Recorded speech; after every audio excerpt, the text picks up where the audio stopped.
નમસ્તે મિત્રો, આજે આપણે વાત કરવાના છે વહુએ સાસુને ઘરેથી કાઢી મૂકી બનેલી ઘટના। અમેરિકાના એક મોટા શહેરની ઠંડી સાંજ હતી। રસ્તાઓ પર હળવો પવન વંટોળા મારી રહ્યો હતો અને લાઇટોના પીળા પ્રકાશમાં બધું થોડું અજાણ્યું લાગતું હતું। એ જ રસ્તાના ખૂણે એક વૃદ્ધ ગુજરાતી મહિલા ધીમે ધીમે બેસી ગઈ હતી। તેના હાથમાં એક નાનો થેલો હતો જેમાં થોડા કપડા અને જૂના ફોટા હતા। આંખોમાં આંસુ હતા પણ અવાજ નહોતો। તેણે આકાશ તરફ જોયું અને ધીમેથી કહ્યું, ભગવાન, મેં તો ફક્ત મારો દીકરો જ માગ્યો હતો, આ દિવસ કેમ બતાવ્યો? એ શબ્દમાં એટલો દુઃખ હતું કે આસપાસ પસાર થતા લોકો થોડા પળ માટે અટકી જતા પણ પછી પોતાના રસ્તે ચાલી પડતા। આ કોઈ સામાન્ય સ્ત્રી નહોતી, આ હતી કાંતાબેન, એક એવી માં જેણે આખી જિંદગી પોતાના દીકરા માટે જીવ્યા હતા। કાંતાબેનનો જન્મ ગુજરાતીના એક નાના ગામમાં થયો હતો। ગરીબ પરિવાર પણ સંસ્કારોથી ભરપૂર, પતિ સાથે નાનું ઘર અને મોટી આશાઓ, પરંતુ કિસ્મતને કદાચ કંઈક બીજું જ મંજૂર હતું। કાંતાબેનના પતિનું અવસાન ત્યારે થઈ ગયું હતું જ્યારે તેમનો દીકરો માત્ર 5 વર્ષનો હતો। એ દિવસ પછી કાંતાબેનની દુનિયા એક જ માણસ પર આવીને અટકી, તેનો દીકરો રાહુલ। પતિના ગયા પછી કાંતાબેન તૂટી તો ગઈ પણ હાર માનવી તેમને આવડતી નહોતી। તેઓ સવારે લોકોના ઘરે વાસણ ધોતા, બપોરે સિલાઈ કામ કરતા અને સાંજે નાના મોટા કામ કરીને પોતાના દીકરાને ભણાવતા। ઘણા દિવસો એવા પણ આવ્યા જ્યારે પોતે ભૂખ્યા રહીને દીકરાને ખવડાવ્યો પણ ક્યારે ફરિયાદ નહોતી કરી। કાંતાબેનના દિલમાં એક જ ઈચ્છા હતી, મારો દીકરો મોટો માણસ બનવો જોઈએ। રાહુલ બાળપણથી જ સમજદારી હતો। તેને ખબર હતી કે તેની માં કેટલી મહેનત કરે છે। તે ભણવામાં ખૂબ તેજ હતો અને હંમેશા પ્રથમ આવતો। ગામના લોકો પણ કહેતા, કાંતાબેન, તમારો દીકરો તો એક જ દિવસ મોટું નામ કરશે। આ શબ્દો કાંતાબેનને નવી શક્તિ આપતા વર્ષો પસાર થતા ગયા। રાહુલે મહેનતથી અભ્યાસ પૂર્ણ કર્યો અને એક દિવસ તેને વિદેશ જવાની તક મળી। જ્યારે તેણે પોતાની માને કહ્યું કે તે અમેરિકામાં જવા માંગે છે ત્યારે કાંતાબેનની આંખોમાં આંસુ આવી ગયા। દુઃખના નહોતા પણ ગર્વના હતા। તેમણે દીકરાના માથા પર હાથ ફેરવ્યો અને કહ્યું, બેટા, તું જ્યાં પણ રહે, બસ માણસાઈ ક્યારેય ન્યા છોડતા। રાહુલે પણ વચન આપ્યું, માં, એક દિવસ હું તમને મારી સાથે લઈ જઈશ। સમય વીતતો ગયો। રાહુલ અમેરિકામાં સેટ થઈ ગયો। શરૂઆતમાં મુશ્કેલીઓ આવી પણ તેની મહેનત રંગ લાવી। સારી નોકરી મળી, પૈસા આવવા લાગ્યા અને જીવન ધીમે ધીમે બદલાતું ગયું। કાંતાબેન ગામમાં એકલી રહેતી પણ દરરોજ દીકરાને ફોન આવતો। તે વાતોમાં ક્યાંય પોતાનો એકલાપો બનાવતી નહોતી। હંમેશા પૂછતી, બેટા, તું ખુશ છે ને? અને રાહુલ હસીને કહેતો, હા માં, બધું સારું છે। આ શબ્દો જ કાંતાબેન માટે પૂરતા હતા। એક દિવસ રાહુલે કહ્યું કે તે લગ્ન કરવા જઈ રહ્યો છે। કાંતાબેન ખુશ થઈ ગઈ, મારા ઘરમાં વહુ આવશે। આ વિચારથી જ તેમના ચહેરા પર સ્મિત આવી ગયું। લગ્ન અમેરિકામાં થયા। વહુનું નામ રીના હતું। શરૂઆતમાં રીના ખૂબ મીઠી બોલતી, સંસ્કારી લાગતી। ફોન પર પણ તે કાંતાબેન સાથે સારી રીતે વાત કરતી। કાંતાબેનને લાગ્યું કે તેમના દીકરાને સારી જીવનસાથી મળી। થોડા સમય પછી રાહુલે વચન પૂરું કર્યું અને કાંતાબેનને અમેરિકા બોલાવી લીધા। એરપોર્ટ પરનો દિવસ કાંતાબેન માટે સપના જેવો હતો। પહેલીવાર વિદેશની જમીન પર પગ મૂકતા તેમના દિલમાં આનંદ અને ગભરાટ બંને હતા। રાહુલ દોડી આવ્યો અને માતાને ગળે લગાવી દીધા. કાંતાબેનની આંખોમાં આંસુ આવી ગયા.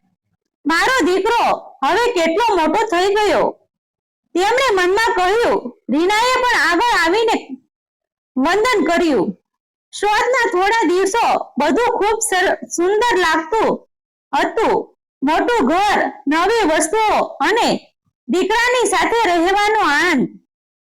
કાંતાબેનને લાગ્યું કે હવે તેમની મહેનતનું ફળ મળી ગયું. પણ આ ખુશી લાંબા સમય સુધી ટકી નહોતી. ધીમે ધીમે રીનાનું સાસુ સ્વરૂપ બહાર આવવા લાગ્યું. પહેલા નાના નાના મુદ્દાઓ પર ટિપ્પણીઓ શરૂ થઈ. આ રીતે નહીં, અહીં બધું અલગ હોય છે, તમને કઈ સમજાતું નથી જેવી વાતો રોજની બની ગઈ. કાંતાબેન શાંતિથી બધું સહન કરતી. તેઓ વિચારતા કે નવી જગ્યાએ છે, થોડો સમય લાગશે બધું સમજવામાં. પરંતુ રીનાના શબ્દોમાં ધીમે ધીમે કઠોરતા વધતી ગઈ. એક દિવસ રસોડામાં નાની વાત પર ઝઘડો થયો. કાંતાબેને ગુજરાતી રીતથી ખાવાનું બનાવ્યું તો રીનાએ ગુસ્સે થઈને કહ્યું, આ બધું અહીં નહીં ચાલતું, આ અમેરિકા છે, તમારું ગામ નથી. આ શબ્દ કાંતાબેનના દિલમાં તીરનું જેમ વાગ્યા. તેઓ ચૂપ રહી ગયા. તેમને લાગ્યું કે દીકરો કઈ બોલશે, પણ રાહુલે એ સમય ચૂપ રહ્યો. આ ચૂપી કાંતાબેન માટે સૌથી મોટું દુઃખ બની. દિવસો પસાર થતા ગયા અને ઘરનું વાતાવરણ ભારે બનતું ગયું. રીનાને કાંતાબેનની હાજરી ખટકવા લાગી. તે વારંવાર રાહુલને કહેતી કે તમારી માં અહીં એજન્ટ નથી થઈ શકતી. રાહુલ પણ ધીમે ધીમે રીનાની વાતોમાં આવી ગયો. હવે તે માતા સાથે ઓછો વાત કરતો. કાંતાબેન આખો દિવસ ઘરમાં એકલી બેસી રહેતી. ક્યારેક જૂના ફોટા જોઈને રડતી, ક્યારેક ભગવાન પાસે પ્રાર્થના કરતી કે મારા દીકરાને સમજ આપો. એક સાંજ એવી આવી જે કાંતાબેનની જિંદગી બદલી નાખે. ઘરમાં ફરી એકવાર ઝઘડો થયો. આ વખતે વાત બહુ વધી ગઈ. રીનાએ ગુસ્સામાં કહ્યું, હું હવે વધુ સહન નથી કરી શકતી. આ ઘર મારું છે અને અહીં કોણ રહેશે તે હું નક્કી કરીશ. કાંતાબેન ચોંકી ગઈ. તેમણે રાહુલ તરફ જોયું. આશા હતી કે તે કંઈ બોલશે, પરંતુ રાહુલ માથું નીચે કરીને ઊભો રહ્યો. આ દ્રશ્ય કાંતાબેનનું દિલ તોડી નાખ્યું. રીનાએ આગળ વધીને દરવાજો ખોલ્યો અને ઠંડા અવાજમાં કહ્યું, તમે અહીંથી જઈ શકો છો. આ શબ્દ સાંભળીને કાંતાબેનના પગ નીચેની જમીન સરકી ગઈ. તેમને ધીમેથી પૂછ્યું, બેટા તું પણ એવું જ વિચારે છે? રાહુલ પાસે કોઈ જવાબ નહોતો. તેની સુપ્પી જ બધું કહી ગઈ. કાંતાબેને એ કંઈ વધુ બોલ્યું નહીં. તેઓ ધીમે ધીમે પોતાના રૂમમાં ગયા. નાનો થેલો લીધો અને બહાર નીકળી ગયા. બહાર ઠંડી હવા વંટોળો મારી રહી હતી. કાંતાબેન દરવાજા પાસે એક પળ માટે ઉભા રહ્યા. કદાચ કોઈ પાછળથી બોલાવશે એવી આશામાં, પરંતુ અંદરથી કોઈ અવાજ આવ્યો નહીં. તેમને એક ઊંડો શ્વાસ લીધો અને ધીમે ધીમે રસ્તા તરફ ચાલવા લાગ્યા. દરેક પગલું ભારે લાગતું હતું, પણ દિલમાં એક જ વાત ગૂંજતી હતી, મારો દીકરો હવે મારો રહ્યો નથી. એ જ રસ્તા પર જ્યાંથી આ સ્ટોરી શરૂ થઈ હતી. કાંતાબેન બેસી ગઈ. તેમની આંખોમાં આંસુઓ વહેતા રહ્યા, પણ હવે તેમાં અવાજ પણ જોડાઈ ગયો હતો. ભગવાન, મેં ક્યાં ભૂલ કરી? તેઓ વારંવાર પૂછતા રહ્યા. આસપાસની દુનિયા પોતાની ગતિએ ચાલી રહી હતી, પરંતુ કાંતાબેન માટે સમય અટકી ગયો હતો. રાત વધુ ગાઢ બની રહી હતી અને ઠંડી પવન કાંતાબેનના હાડકાં સુધી ઉતરી રહી હતી. તેઓ રસ્તાના ખૂણે બેસીને ક્યાંક પસાર થતી ગાડીઓ તરફ જુએ તો ક્યારેક આકાશ તરફ નજર ઊંચી કરે. આંખોમાંથી આંખોમાંથી આંસુ સુકાઈ ગયા હતા, પણ દિલનું દુઃખ વધતું જતું હતું. એ જ સમયે એક મધ્યમ વય ભારતીય પુરુષ ત્યાંથી પસાર થતો હતો. તેણે કાંતાબેનને આ હાલતમાં જોયા અને તરત જ રોકાઈ ગયો. નમ્ર અવાજમાં પૂછ્યું, બેન, તમે અહીં એકલા કેમ બેઠા છો? શરૂઆતમાં કાંતાબેન કંઈ બોલી ન શક્યા, પણ પછી ધીમી આખી વાત કહી નાખી.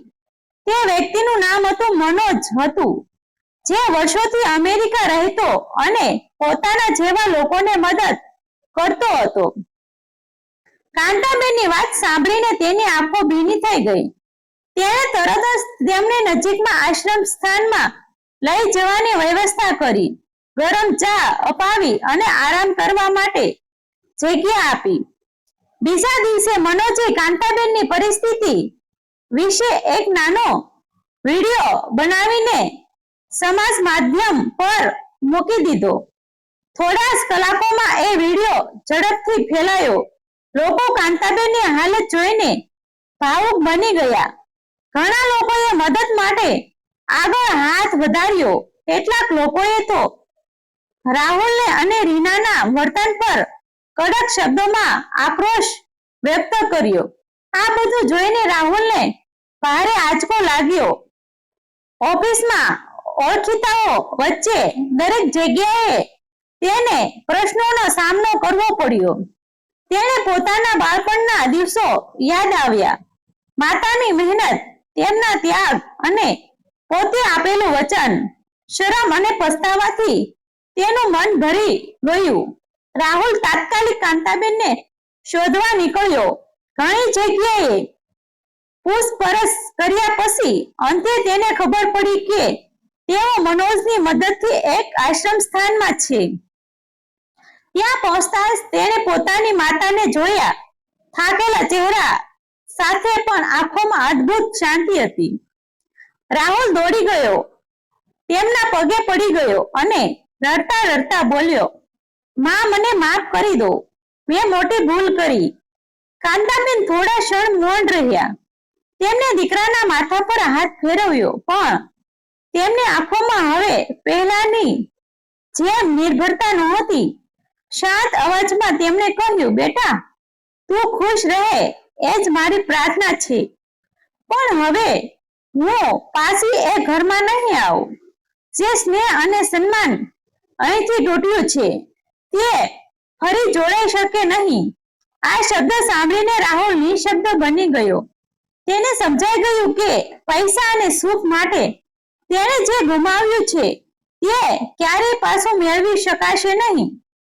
કાંતાબેને પોતાનો નવો માર્ગ પસંદ કર્યો. સ્વાભિમાન અને શાંતિ સાથે જીવવાનો. મનોજ અને અન્ય સારા લોકોની મદદથી તેઓ ધીમે ધીમે પોતાની નવી દુનિયા બનાવી રહ્યા છે. તેમના ચહેરા પર હવે દુઃખ કરતા વધારે આત્મવિશ્વાસ દેખાતો હતો. જીવનને એ તેમને ઘણું શીખવ્યું હતું. સંબંધો પૈસાથી મોટા હોય છે અને માતાના ત્યાગથી મૂલ્ય કોઈ પણ રીતે ચૂકવી શકાય નહીં. આ સ્ટોરી સત્ય ઘટનાઓ પરથી પ્રેરિત છે, પરંતુ પાત્રો અને કેટલીક પરિસ્થિતિઓ કાલ્પનિક છે. કોઈ પણ વ્યક્તિ અથવા ઘટના સાથે સમાનતા માત્ર સહયોગ ગણવી. આભાર મિત્રો. સ્ટોરી ગમે તો શેર કરી દેજો.